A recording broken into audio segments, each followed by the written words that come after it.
So I'm gonna do my 1 year update on the Viair. I bought these flexible hoses off of Amazon. I bought this air chuck to go with it because the one that came with it was not very good. I didn't care for it, and it didn't have the valve stem to do dually tires. I bought these little straps off of Amazon as well, so I keep them wrapped up like this so they stay coiled up, and I keep them in my toolbox. So I got the compressor running right now. It's filling up. I did the ultra duty one, so it goes up to 200 psi. So I'll show you where I've relocated my my pressure gauge and my switches, and also where I relocated my chuck to plug into. So come over here and check this out. You'll hear the compressor kick off here in just a second. All right, so the truck is running, but I relocated my chuck here to plug into. So I drilled a hole right below where my spare tire is, and I re-ran the line through the bottom of the truck to here. So I just plug it in there, and I've got my hose here. Pull my strap off.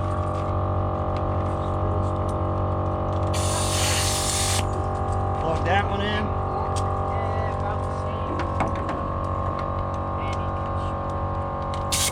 Plug in my air chuck, and I got 100 foot of hose. This will reach all the way to the back tires right here.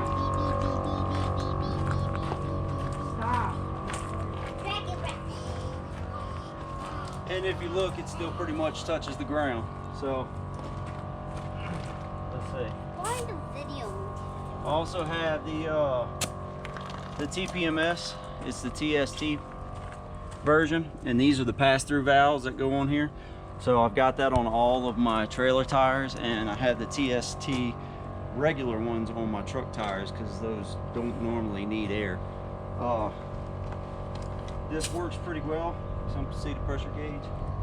I like this gauge very much. And then these tires go up to 80 psi. As you can tell, the compressor still hasn't kicked off, and then I'm using the air, so it's going to run a little bit more, but that puts me right at 80 pounds. And this thing works pretty well. So they say when you're using a compressor, if it runs for 30 minutes, you need to shut it off and give it time to cool off before you start to use it again. I haven't had to run it more than 30 minutes in a consecutive time, so I haven't had an issue with that yet. The compressor still works great. No cutting out, no wiring issues or anything like that.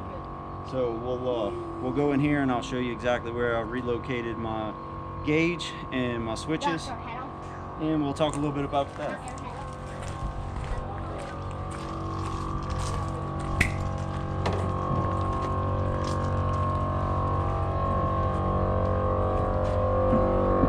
All right, my lovely assistant. All right, so I relocated my gauges. I'll go ahead and shut it off. So this is where I put my pressure gauge. I ran my wires in through there. It came out from under. And then I also have another switch. See if you can see it here. This switch here is just a press switch. So I put that one there, and then I have this switch here that I swapped out. The one that came with the Viair system was just crap. It broke the first day I put it all on. So I swapped that out, and then the gauge, when I moved the whole gauge pod here, the Viair gauge broke, so I ordered this one off of Amazon as well. So I've replaced pretty much that whole thing.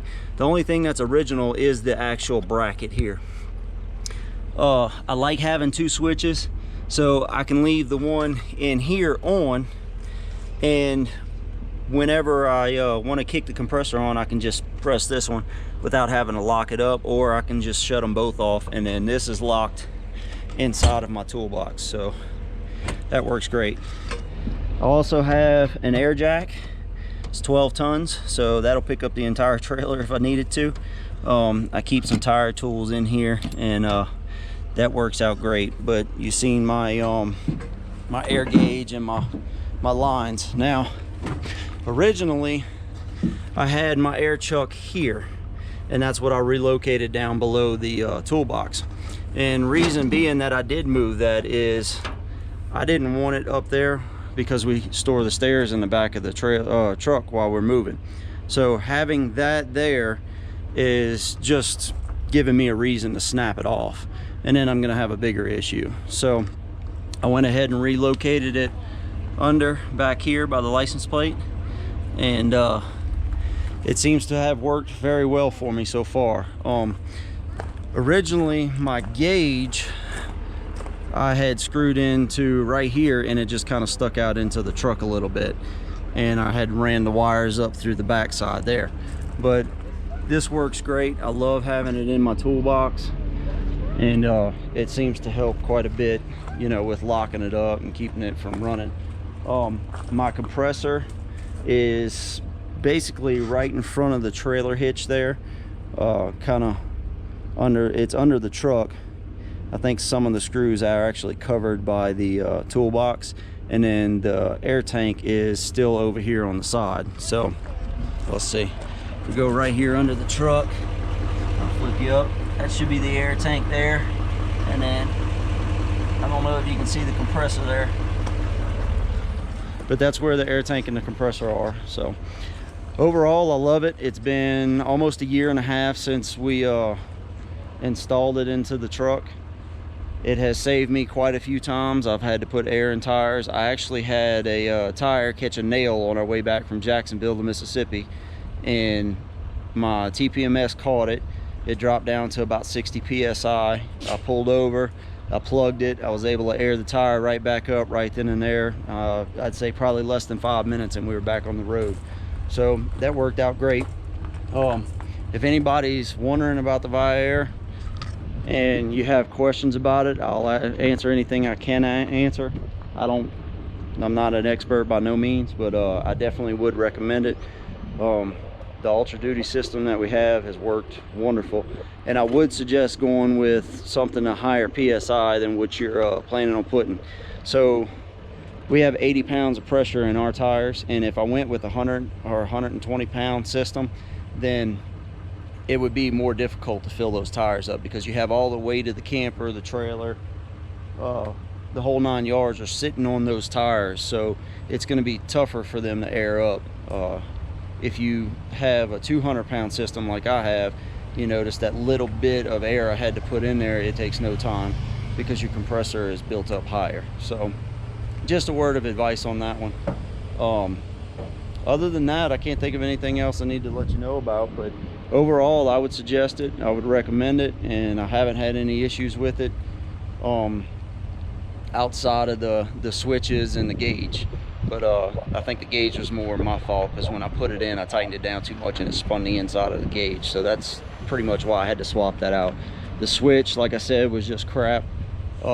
It's just a cheap piece of plastic switch, so I went and got another one from AutoZone. You can get them from Ace Hardware, or you know, any hardware store, or Home Depot or anything like that. I guess that's about it, but if you got any questions, feel free to ask, and give me a like and a subscribe if you don't mind. Appreciate it. And how you like the new sticker up there? We'll see you next time.